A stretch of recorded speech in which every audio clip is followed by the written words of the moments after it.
3 juin 2022. Quand une famille qui habite près de la forêt, vit sa vie normalement et d'un coup, elle décide de laisser leur enfant de 3 ans dehors devant la maison jouer. Genre, ils le quittent des yeux, genre vraiment quelques minutes.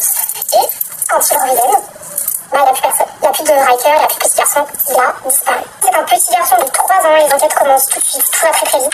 Sauf que malheureusement, il y a une tempête, vraiment une énorme tempête qui fait que les recherches doivent être suspendues. Alors pour suspendre les recherches d'un petit garçon, c'est que vraiment la tempête devait être énorme. Et du coup on se dit mais comment est-ce qu'il va survivre tout seul dans une forêt à 3 ans? Tes parents se disent bon, peut-être qu'on va retrouver notre fils mort, malheureusement il faut qu'on se fasse.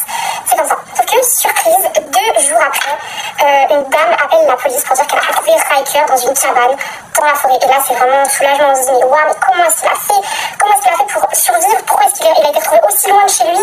Bref, il y a plein de questions qui se posent. Mais en attendant, on le transfère à l'hôpital parce que bien sûr il doit effectuer des contrôles, c'est normal. Donc, globalement, le petit est en bonne santé, sauf qu'il y a quelque chose qui se frappe, c'est qu'il a vraiment le regard de 1000 mètres. Parce que vous savez ce que c'est vraiment le regard, genre comme ça, qu'ont les personnes qui ont vraiment vécu un truc traumatisant. Par exemple, les soldats qui partent à la guerre, souvent, quand ils se ressortent vivants de cette guerre, ils ont le regard de 1000 mètres, parce qu'ils ont été absolument choqués. Du coup, on se dit, mais qu'est-ce qu'il a pu voir en 2 jours pour avoir ce regard? C'est quand même bizarre. Toujours est-il que du coup, ce petit garçon rentre chez lui, et là, les parents ils se disent, ok, il y a quelque chose qui cloche, ce n'est pas notre fils. Ils en sont persuadés. Ils trouvent ce gosse là hyper glauque. Ils se disent mais il y a quelque chose qui cloche, c'est pas notre fils. Bon ok, sur les photos il a un regard de 1000 mètres, mais je trouve qu'il ressemble quand même au Riker d'avant. Et donc là il y a un problème qui se pose. Le Riker qui a réapparu n'est pas le même Riker que celui qui a sa disparition quoi. C'est très bizarre. Les parents demandent à ce qu'on effectue un test ADN.